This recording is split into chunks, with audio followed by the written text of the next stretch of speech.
Okay, and just to make sure that you guys can see what I'm looking at, can somebody tell me that you can see the PowerPoint? I don't want Yeah. to. Yes? Okay. Yes. Awesome. Great, great, great. Wonderful. So in our session this morning, we want to do three things. We want to outline our safety protocols and policies for the year. We want to review our schedule and our program model for school year 2021, and we want to share what to expect next. So as a frame for this conversation, I want to be really explicit that we will not open our school buildings for in-person instruction until we are confident that we can do so safely. Safety includes many factors, but I want to name two specifically. So one, the public health conditions in our city have to enable a safe learning environment. And two, we have to be able to staff our buildings to run our model safely. Recently, several of our neighboring districts have announced that they will remain fully virtual, and that impacts the teachers who work for DC Prep and who live outside of the city. And so we're continuing to monitor the situation, and our goal is to open, but we want to make sure that if we do so, we only do so if it is safe to do so. However, we are planning and working towards starting the school year by offering families two options: a hybrid model option where students would attend school 2 days a week and learn from home 3 days a week, and a 100% remote model option where students would learn from home 5 days a week. Given all that's happening right now, the risks and realities of COVID-19, the toll that that's taken on physical health, mental health, personal finances, and the constant reminders of racism in our country, we all have so much on our minds. And the stress that we're all feeling is very real. And I want to be upfront in acknowledging that I'm not coming to you this morning with a perfect risk-free plan. And I know that that doesn't surprise you, because you know as well as I do what's going on in the world right now, and the very real challenges of COVID-19. But you also know who we are. And as a community, we have never shied away from difficult challenges. We've always met our challenges head on. We have come up with plans, we have refined them like crazy, and we've worked really hard to make the best of the hand that we're dealt. And today is no different. And that's why my goal today is to help give you context on the decisions that we've made so far, what we're still working to solve, and our best answers. Before we start talking about plans and options, we want to address a question that some of you may be wondering, which is, why are we reopening school buildings? And that question feels even more urgent right now, as many states are rolling back their reopening plans amid surges in COVID-19. And there are other people who are pushing for schools to reopen completely without any social distancing policies. It's hard because reopening schools feels like it's becoming increasingly a political decision, when I know that you think, as I do, that opening schools cannot be a political decision. It has to be a decision that is being made in the best interests of kids and communities, and that's what's really important. But at the same time, all of the discussions about like what's politically right or wrong are happening out there. And I want to make sure that we're really focused on like what's happening in here, what's happening within our DC Prep community. In here, we will do what we have always done. And what we have always done is we have always made decisions that reflect our mission, our values, and our commitment to our community. We will continue to listen to the experts about what is safe and really push to understand the why if guidelines change, so that we can make the best decisions for our community, for our kids, for all of you, for their families, and from our team and for our team. And if DC continues on the path that we're on, and I recognize that that's a big if, given how interconnected everybody in our country is, we believe that we can reopen safely. Let me explain why I hold that belief. DC has taken a very systematic approach to COVID-19. When the pandemic started, our city came up with a framework, metrics and goals for when it would be safe to reopen. And that has shaped how the mayor has made decisions about when to move forward with reopening and when to slow down. So every day, the city reports on a key set of metrics. You see charts that I pulled from the website at the bottom of this page. It's the city's COVID-19 webpage. And every day they report on metrics on the rate of community spread, the ability to do rapid contact tracing, the transmission rate, availability of testing, availability of acute care beds in the ICU, and many more. And that's important because it's not just one metric that really matters. It's the combination of how all of these factors work together that really shape how safe it is for our city. And so if our city continues to use these metrics to decide when and how to reopen, and we listen to the health experts about how to significantly reduce risk when we do reopen, social distancing, wearing masks, airflow, hand washing, health screenings, we believe that there are ways to be able to reopen safely. But that requires that the conditions are right in the DMV, and it requires that we really follow what the health experts are telling us about what we need to do. And so if the mayor tells us that the indicators are moving in the wrong direction, or in other words, like, if there's a second wave, then we need to shift into full remote. Saying that we believe that we can reopen safely doesn't mean that we're saying that reopening is completely safe. It's not. The only thing that would be completely safe is if we were all to remain home all the time. But that has other risks. So we've been working on how we can reopen safely and whether the benefits of reopening are meaningful. Oh, I'm sorry. Is somebody trying to say something?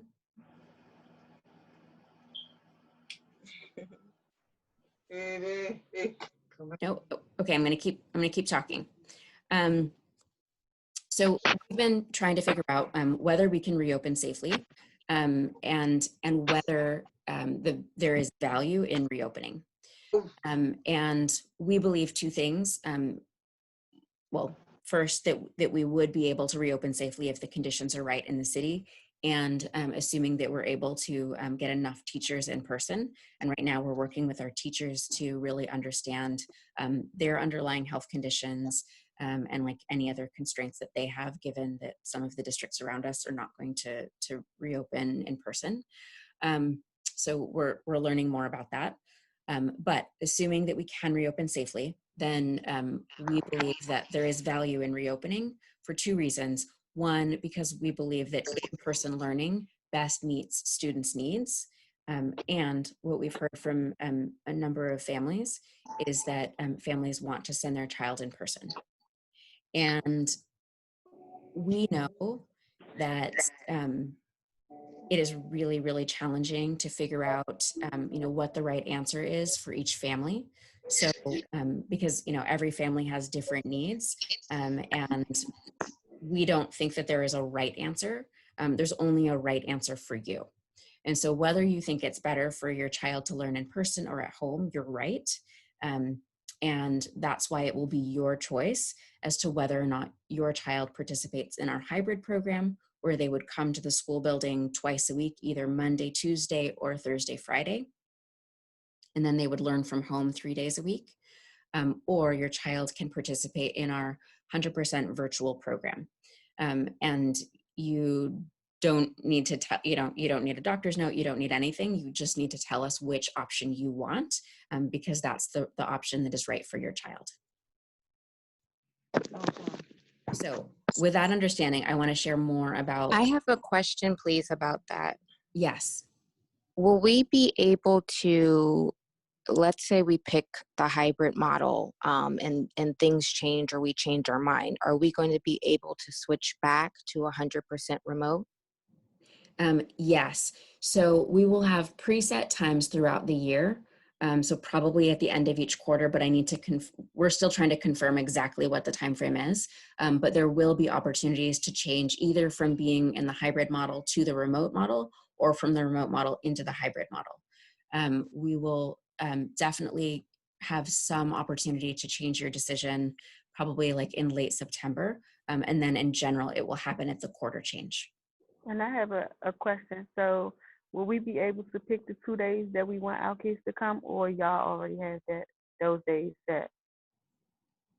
That's a great question. I think we will, it's going to be complicated. And so we are going to choose the days. I think we're going to slot every student into an option, because our goal is to make sure that we're trying to figure out how we can keep students from the same families like on the same day. And then we're trying to think about like, how to best create the classroom compositions that make the most sense. If you do have a preference, we can certainly try and take that into account, but I can't make any promises that we'll be able to let you choose what day your child attends.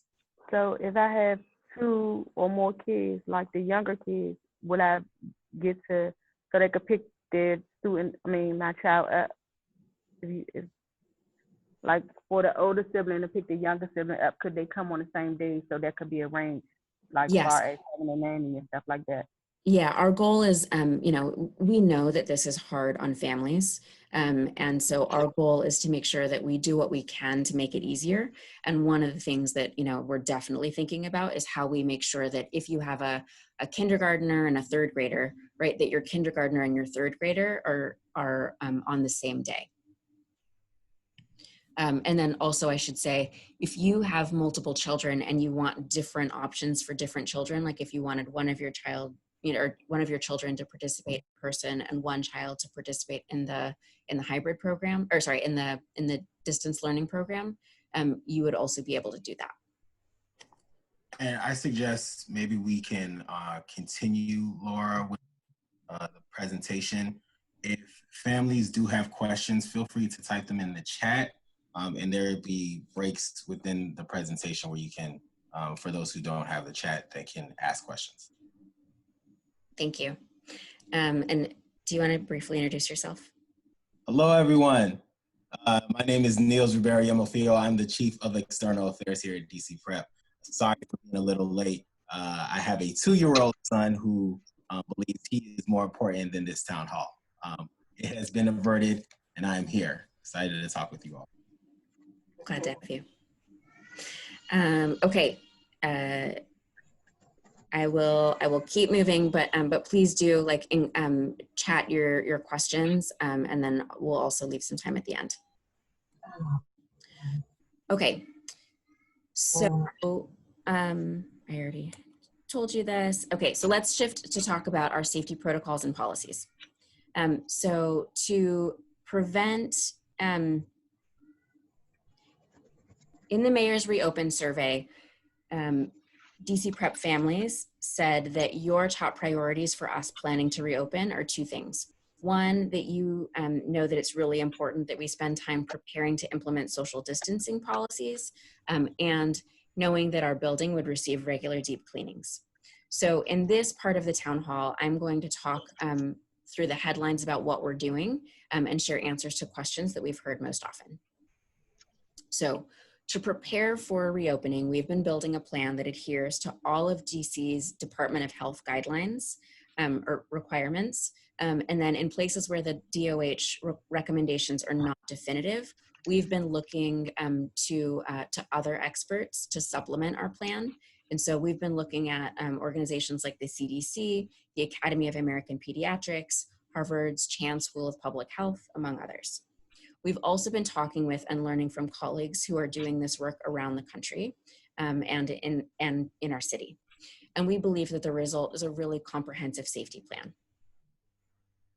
For, as what we have been told is that COVID-19 is primarily transmitted from person to person via respiratory droplets. That's when people are in close contact over a sustained period of time. More recently, there has been research that suggests that COVID-19 can be spread by aerosols. So we're following that development very closely, and we'll update our safety precautions as appropriate as we learn more. But protecting ourselves against spread either from respiratory droplets or from aerosols really requires a focus on masks and social distancing. And so as a result, to prevent person-to-person transmission, We will have no more than 12 people, that's including both students and adults, in each classroom. The Department of Health has said that it's possible to have a 13th person in the room briefly. So for example, if a leader comes in to observe the classroom or to support where the student need, that is permissible so long as it is brief, but in general, we will have a maximum of 12 people in each classroom. We are also setting up all of our classrooms to maintain 6 feet of space between desks. Our students will, for the most part, remain in their classrooms throughout the day, with the exception of recess, because we're trying to minimize the number of times in which different student groups can, come into contact with one another. And so students will also eat in their classrooms. We will require that all of our adults in the building, whether that's staff members or with, very limited exceptions, we will have visitors, like, if plumbing breaks and a plumber needs to come in, everyone who enters our building will be wearing a mask if they're an adult. We will also require that K through 8 students wear a mask, except during lunch, snack, and recess. As I was just saying, we will limit the number of people in our school buildings every day to largely students and staff. That's a big change for us, I know, and we value all of you. You are our partners in your child's education, and so we're continuing to think about how we can make sure that we are still in close contact with you. And I'll share a little bit more about how we're thinking about that later in this presentation. We will also have staggered arrival and dismissal, so that way we limit the number of students and adults who are arriving and leaving at once. We will have daily health screenings of our students and our staff, and I'll talk through a little bit about what that looks like in a minute. We will hold our staff meetings, planning, and professional development virtually whenever possible. And where appropriate, our HVAC filtration, we're looking at our HVAC filtration across our buildings. It will be increased to make sure that we are using the best air filters that we can. We are also working to make sure that we are minimizing and preventing surface-to-person transmission.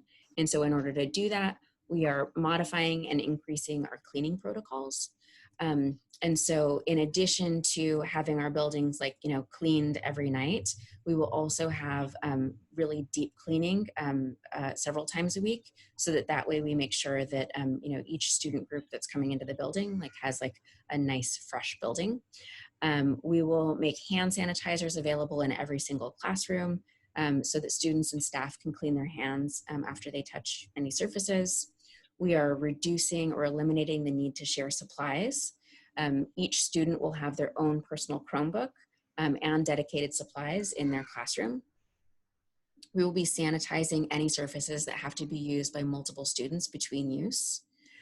And we are purchasing large quantities of all of the supplies that we need. We've already purchased over 13,000 masks, hundreds of gallons of hand sanitizer, a mountain of thermometers, hand sanitizing wipes, and more. Many have asked whether or not we will require masks or face coverings. We will require masks for all staff members, and there will not be exceptions.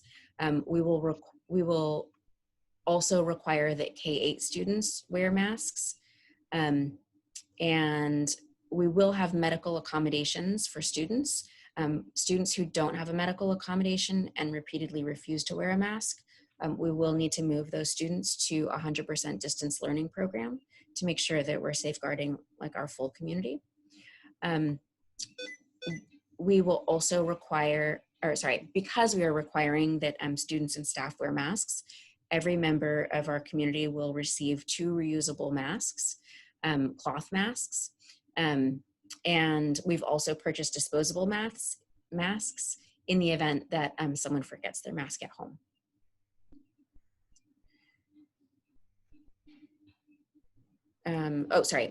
We are not at this point going to require their early childhood students wear masks. We've been looking at all of the different health recommendations, and the benefit of wearing masks is sort of in tension a little bit with the age of the child. And for early childhood students, there is a lot of discussion and debate about whether or not they're developmentally ready to wear masks all day. And at this point, we're making the decision that we are not going to require early childhood students to wear masks. Some of you have asked whether your child's school has a nurse. The answer is yes. School nurses were redeployed citywide to support COVID-19 needs over the summer, but they will be reassigned back to schools for the school year. They have participated in Department of Health training about COVID-19, and we are going to be working with them to make sure that they're up to date on all of our policies and procedures as well. And then, as always, our operations team is trained in medication administration, and so they can serve as backup for our nurses if or when they are absent. For our arrival process, as I shared earlier, we will have a health screening for both staff and students. When staff arrive at the school, there's a daily health screen, and staff will arrive wearing masks. Students will arrive at school on a staggered schedule. K-8 students will arrive. We're going to ask that you help us ensure that they arrive with masks on. Masks are not required for early childhood students.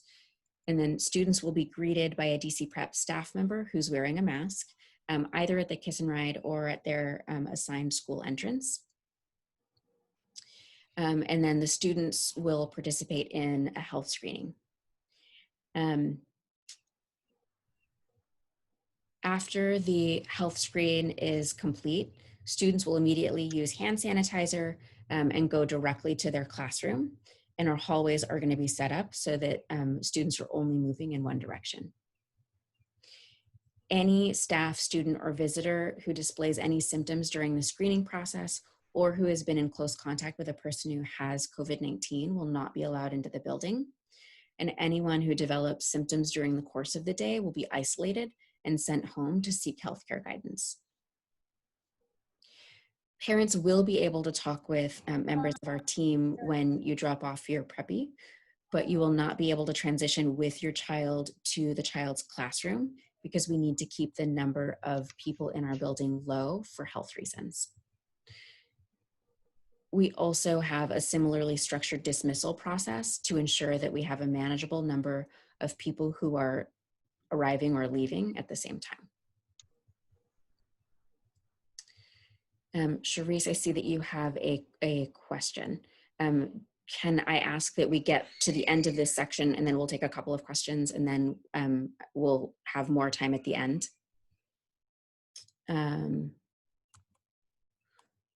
Will we test all community members for COVID-19? Some of you have asked this question about whether we will test everyone in the DC Prep community. And at this time, we don't plan to do that. And here's why. So testing can only be meaningful if you have the ability to retest frequently. Due to the cost and the availability of tests, that doesn't seem feasible. The CDC has not recommended universal testing of all students and staff. And as we've watched the city has been able to slowly reopen without seeing a spike in cases. And DC has been able to achieve that by taking the same precautions, social distancing, mask wearing, hand washing, that we will also take. Some of you have asked what happens if a member of our community contracts or is suspected to have contracting COVID-19. We've created a COVID notification action team that has both members of our HR team and our operations team, and they will coordinate to handle the response to any suspected cases of COVID-19 in our community, whether that is a student, staff member, or another member of our community. We will promptly follow up with any reports. We will share that information with the DC Department of Health, and we will follow their protocols for community notifications, quarantining, and cleaning. And you know, we always want to be really thoughtful about like the safety of our community has to come first. We're also going to do everything we can to make sure that we're safeguarding privacy of individuals and the operations of our program, but safety first. So we know that you are eager for more information about health and safety, and on Monday, we will share our safe operations plan. As you know, the medical community is continuing to learn more about COVID-19 and exactly what we should all be doing in order to make sure that we're keeping ourselves safe. And so as we learn more, our plan will continue to change. So don't be surprised if you look at the COVID-19 plan on Monday, and then 2 weeks from now or a month from now, it looks different. It should look different if we're doing our job, because that's how we're making sure that we're continuing to update everything that we're doing based on the best available information. In addition, to ensure that we're really holding ourselves to the highest possible standard, we're working with an external health and safety expert, Diana Bruce, who is going to review our plan and give feedback to make sure that we are both doing everything we can to build the best plan and to get external expertise on how to ensure that our plan is as strong as possible. So I'm positive that that doesn't answer all of the questions that you have. I'm happy to take a few questions now. But I would also say on Monday, if we don't get through all questions now, on Monday, we will be sharing our safe operations plan. You'll be able to review it. We are also happy, just based on the questions that come up in today's session, we can also set up additional time as needed to have you ask additional questions. Should we take questions now and then we'll keep going? I had a question. Yes. In regards to the 2 days at school and the 3 days 100% distant learning, the 2 days I heard you say previously that it's either going to be Monday and Tuesday or Thursday and Friday. Are those two options set in stone? Yes. Yes. Okay. Now, and do we next get to choose which 2 days we want, or do you all choose two days that we get? We're happy for you to express a preference. I can't promise that we will be able to accommodate that preference, only because we're trying really hard to look at kind of what's happening. And we're trying really hard to make sure that we're having students who are siblings attend school on the same day. And so I just want to make sure that we're not overpromising, but happy to take preferences. And when can we submit those preferences? We will need to, that's a great question. I will work with our operations team to figure out a communication around that. But the first step is we need to understand which of our families want to attend in the hybrid model and which want to attend in the distance learning program. So I would say first step is please fill out that survey link that we've circulated, and then we will follow up with more information. Yes, because the last day for the survey is the 22nd, correct? Yes. Okay, so then I guess we'll get more information after that, depending on how many people decided to go with the hybrid model. Yes, exactly. Okay, thank you. Yeah, absolutely. Okay, Thank you. Question. Yes. So my question is, you guys said that the younger children, they won't wear masks, correct? Correct. So my only concern is that they can carry the virus as well. So it kind of puts the kids that do attend Everyone the else at school, risk. it puts everyone at risk, with them not wearing masks. So my only concern is if they can't wear masks or they aren't, maybe mature enough to wear the mask all day, then why is DC Prep allowing them to come back to school? They don't have to come back. They don't have to come back. Right, but they don't have to come back, but the option is for them to come back. So my concern is if they aren't wearing masks, they can carry the virus as well. Yes. So thank you for your question, and I understand. We are trying our best to follow the guidance that we are getting from health experts on how to strike a balance between what helps keep everyone safe and what could create more challenges than health benefits, where we will constantly continue to look and see whether or not we can get other guidance. We will talk more with our early childhood teachers, but that is the decision at this point.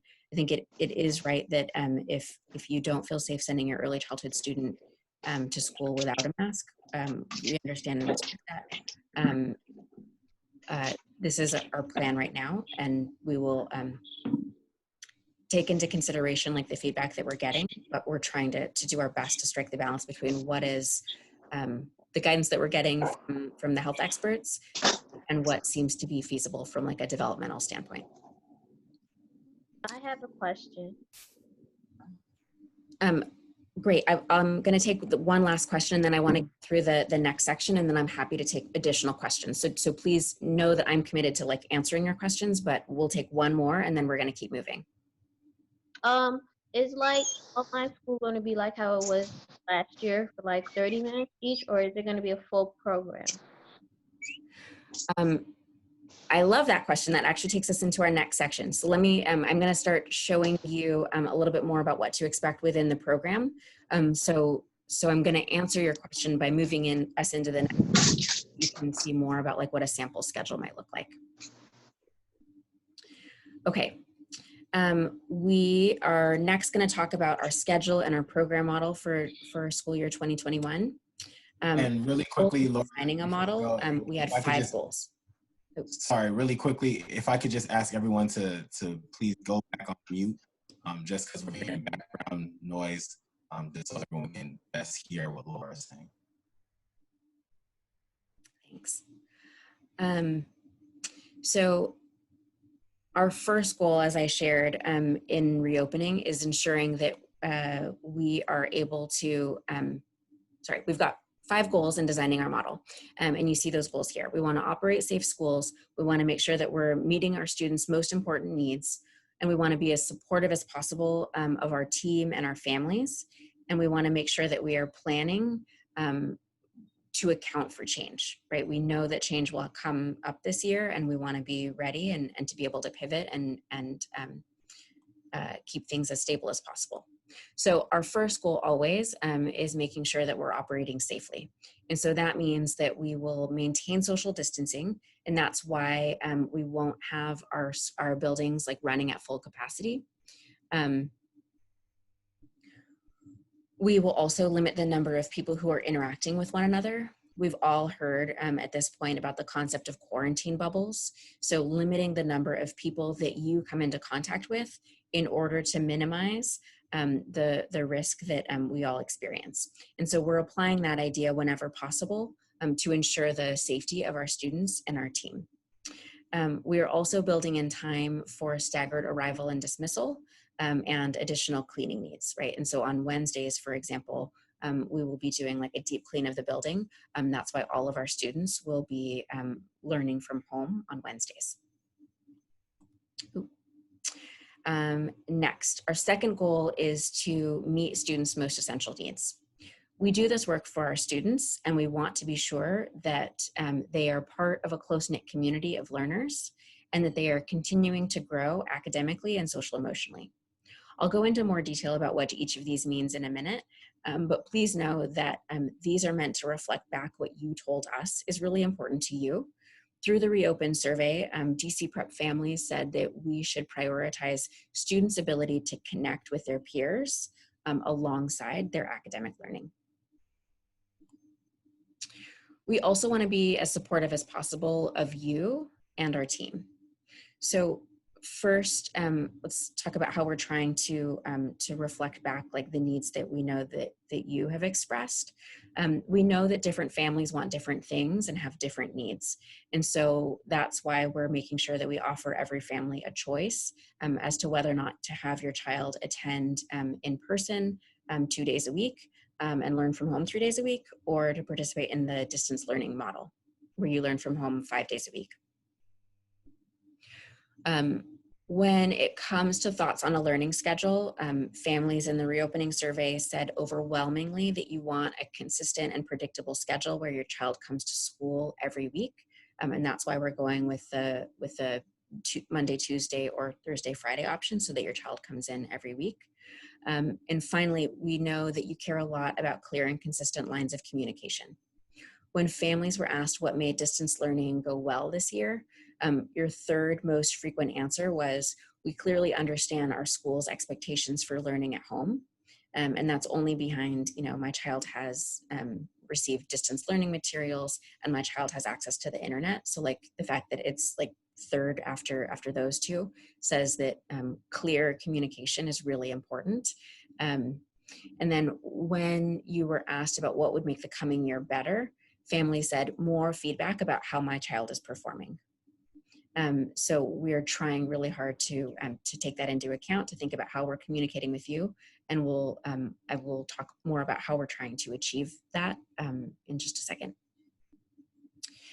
We also want to be as supportive as we can of our team. Many things, I'm sure you guys are feeling, many things feel challenging right now. You're probably wondering how you're going to make all the pieces of your life fit next year between your own health concerns, your family responsibilities, and more. It's really hard. And our teachers are in the same boat, and we're trying to meet your needs and serve your family well. And we are trying to figure out how to do that in a context where our teachers are facing a lot of their own constraints. And so we're working really hard to figure out how to pull all of those pieces together. And a lot of that depends on, ongoing conversations that we're having with our team about their individual needs, but also like what your needs are and whether you want your child to attend in person or virtually. So we are looking forward to continuing to get that additional layer of information so we can continue to plan. We are also thinking hard about how we will make sure that we are as supportive of our teachers as possible. They care deeply about your kids and they want to do well to help your child learn. And they've told us about the things where they want additional support and training in terms of how to deliver instruction really effectively in a virtual context and more. And so we're planning our August orientation period for teachers. We have several weeks of professional development for them, and we are tailoring it to the unique needs of this school year. We also are committed to designing a model that will make it easy to pivot if we need to change. It's possible that we will need to shift back to being 100% virtual, either in pockets or network-wide, because of the health conditions in the city. And we also know that as one of our parents asked earlier, that you may want to change the way in which your child is learning. You may want them to move from the hybrid option to the virtual option or the other direction. And we want to make that possible as well. And so the more that our model can account for these changes and take them in stride, the better off we'll be. Okay. So with all of that context around what we were trying to achieve in designing our program, I will just show you this weekly schedule. This is what I was describing earlier. We anticipate that we will have hybrid students in two groups, a group A and a group B. Group A will learn at campuses in person from 8 to 2 on Mondays and Tuesdays, and group B students will learn at campuses on Thursdays and Fridays. Wednesdays, our school buildings will be closed for deep cleaning, and that means that on Wednesdays, all of our students will engage in distance learning. This will include synchronous community time, asynchronous learning, and independent work time. It's also the day then when we will hold professional development and when our teachers will be able to collaborate and co-plan, which will be really important this year to make sure that we are really coordinating to best meet the individual needs of your child. We do plan to offer aftercare, and so that will be available. Your child will be in a stable small group of students in the aftercare setting as well.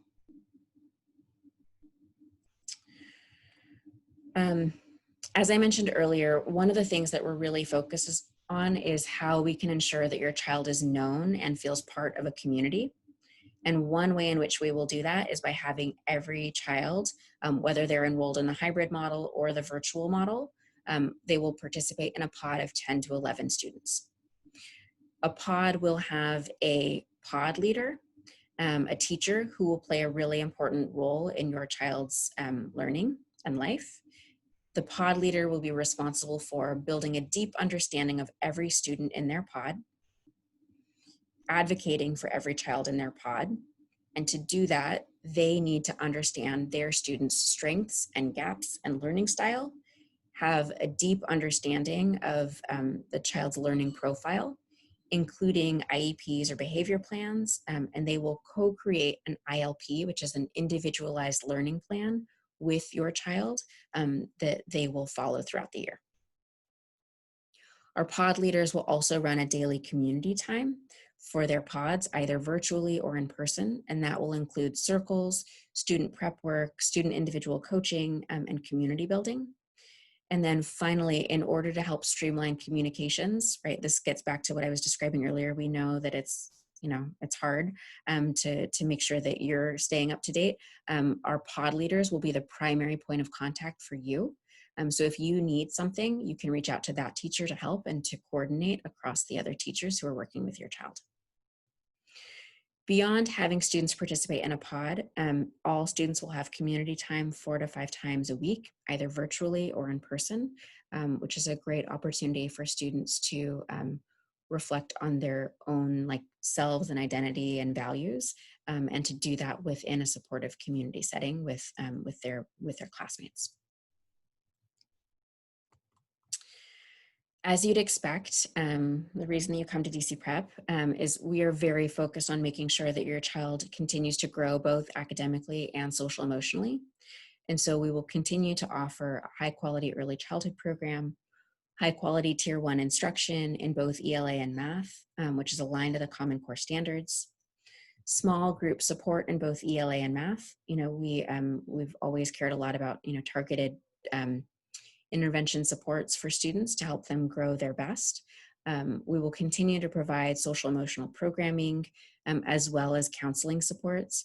As you know, we have a clinician and a school psychologist at each of our campuses because we believe that's really important. We will offer a full set of specials, PE, music, art, as well as social studies and science. In order to make our schedule work, our science classes will be moving into the specials rotation through grade 6. Our social studies in the middle school will move into the specials rotation as well, with the exception of senior academy, where science and social studies will continue to be the same type of courses that they currently are. Okay, so I know that was a ton of information. So let's look at some sample student schedules to see whether or not we can try to better bring this to life. So this is an illustrative schedule for early childhood. On the left, you see what students do when they're at home. And on the right, you see, on the left is what's at school, on the right is what's at home. So whether a student is in person or remote, they will have community time 4 to 5 days a week. In addition, all of our students will have specials, PE, art, and music, and these will be offered asynchronously on days when students are at home. For students who are in the hybrid model, when they're in person, they will arrive and leave on a staggered schedule. And in addition to instruction in math and reading, there are a lot of opportunities for your child to engage with their classmates throughout the day. There's morning centers, there's a movement break, snack, recess, lunch, as well as community time. And this really reflects our belief that students at this age need lots of opportunities to socialize with their classmates as part of healthy development. Recess across the school will be staggered so that way we can get students outside within their pod daily, as long as weather permits. For students who are in the 100% virtual model, they will also receive synchronous instruction in reading and math. And we plan to have a lead teacher and an assistant teacher in each of our classrooms. Next is a sample schedule for students in K-8. So let's first talk about what the day looks like when students are in person.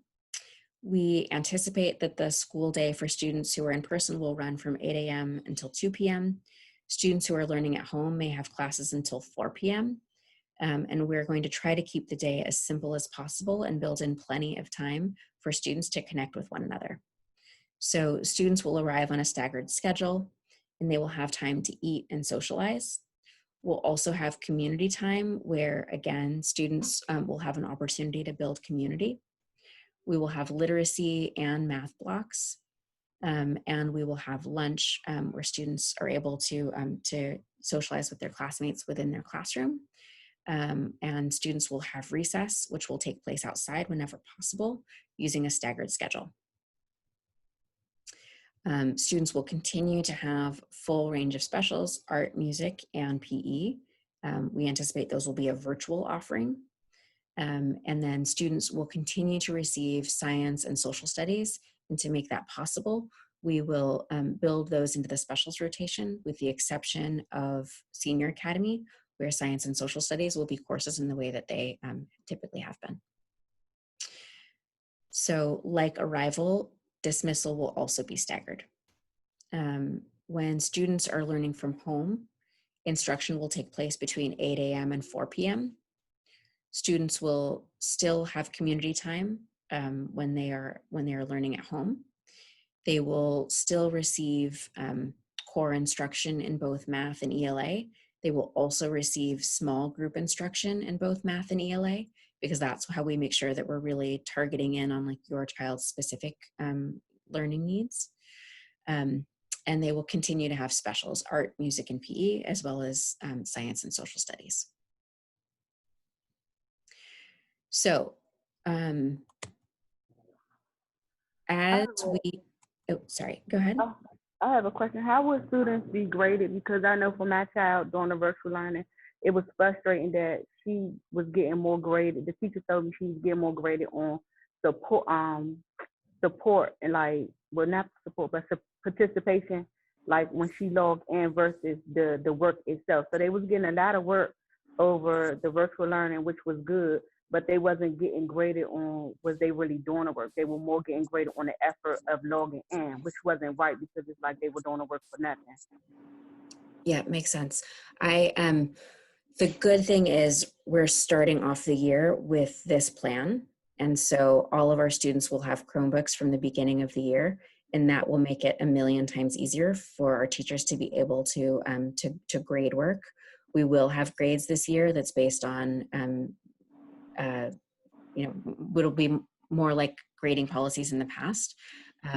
We will, I think specials is going to be pass fail, but every other class will be graded. Hi, will the math and ELA sessions be live? Yes. Okay, and the small group sessions as well? Yes. Okay. I'm sure that there will be some like asynchronous content as well, but what you see here is like a teacher is teaching you live, but it just may be virtual. Quick question for the group, like pre-K or K. So are they gonna have the same model distant learning schedule that we're seeing right here? Or is it gonna be more modified for their age group? I'm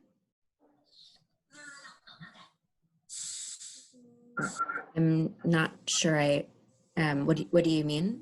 So I think are they going to be expected to sit at a computer or a desktop for this amount of time or duration? Because I know during the distant learning, they were more so doing maybe an hour of learning, and this is from, I guess, from 8 to 2 or 4. So will they still be, or will it be, a smaller increment amount of time for their age group? Yeah, that makes sense.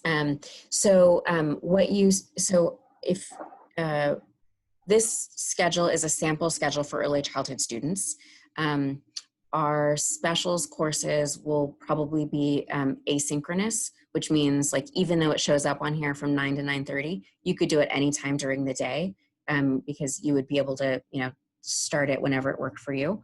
The community time would be live, and so that would be time that, but that's like from like in here it's like 9:30 to 10. The read aloud and the math lesson, they may not happen like at exactly these windows. This is meant to be illustrative, but it would be like shorter blocks of time. So your child would not be sitting at a computer from like 9 to noon. they would have like shorter blocks of time, and then they would have additional like maybe work packets or like other activities that they'd be able to do during other windows of the day. Okay. Thank you. For the at-home schedule, will it be daily or is it 3 days a week, 2 days a week?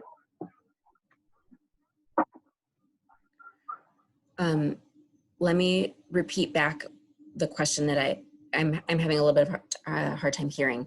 I think what you're asking is this a daily schedule? And the way that I would look at this is, so let's imagine that you have a kindergartner and you opt for your child to participate in the hybrid model. So 2 days a week, so let's say your child is in group A, 2 days a week, your child would go through the in-person schedule on the left-hand side on Monday and Tuesday. On Wednesday, Thursday, and Friday, your child would learn from home. On Thursday and Friday, you would probably have the schedule here where it says like at-home learning time, and Wednesday would be a combination of community time and some like additional instruction, which would probably either be asynchronous, so not live, but like recorded, so you could do it sort of at your child's leisure, plus some like independent work and activities that they would also be asked to complete. But the 100% online sessions will be daily, right? If your child is in the virtual learning model, if they're learning from home 5 days a week? Yes. So that will be, this schedule will be daily. Yeah, So it won't be an A and B. Yeah, you would use the at-home schedule like on a daily basis. Okay. Will you guys be utilizing Champions as the aftercare program again this year? We will be.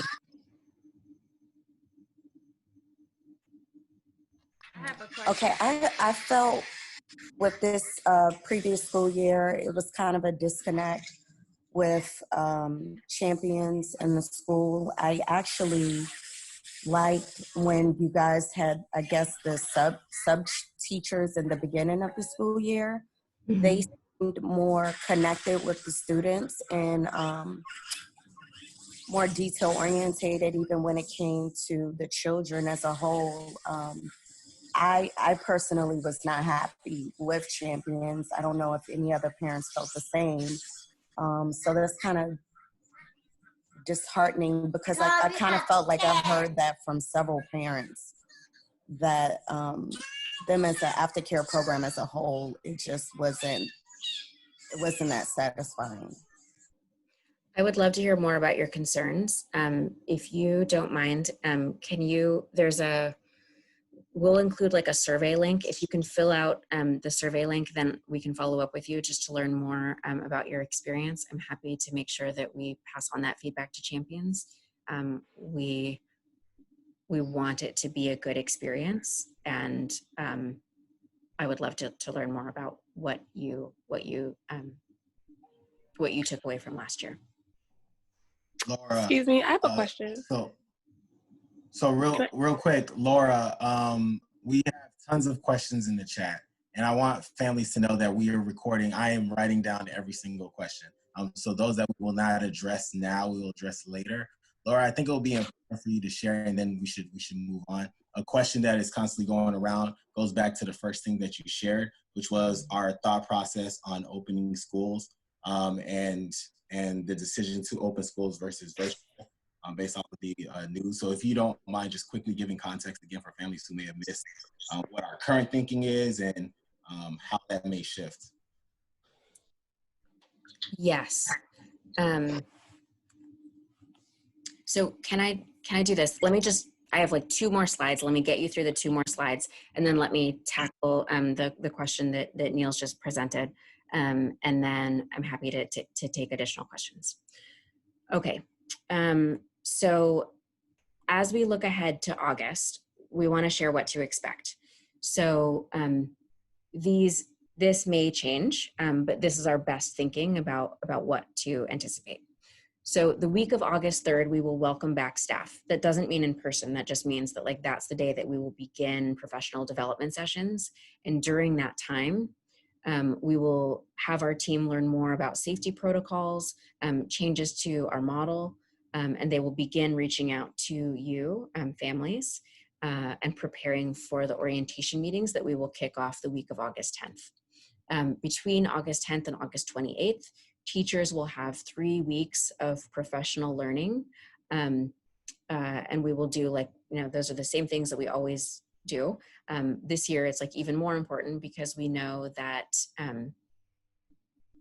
there's additional things that we need to train our teachers on in terms of how to deliver great great learning over a virtual context.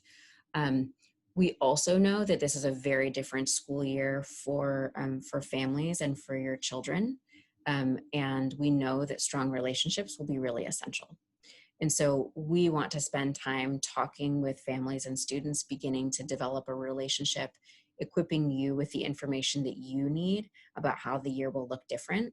And so we're really trying to think about this, like August 10th through 28th time period, as like being 2 things that are happening in parallel. One, giving teachers opportunity for like ongoing professional learning, as we always do, and 2, building relationships and giving you and your child information and getting you ready for the school year, so that way you feel confident in how to use the academic technology platforms that your child will be using, those sorts of things.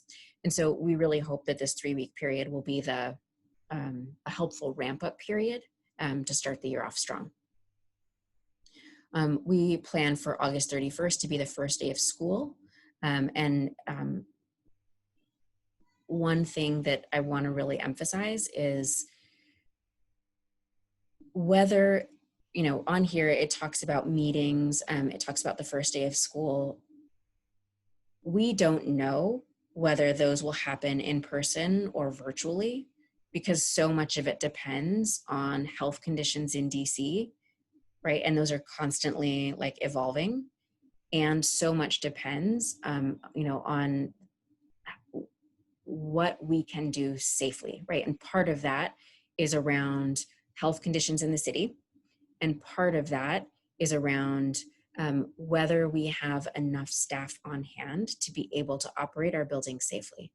And I think maybe what Niels was just alluding to is the fact that there are a number of districts around us who have just announced plans to operate virtually.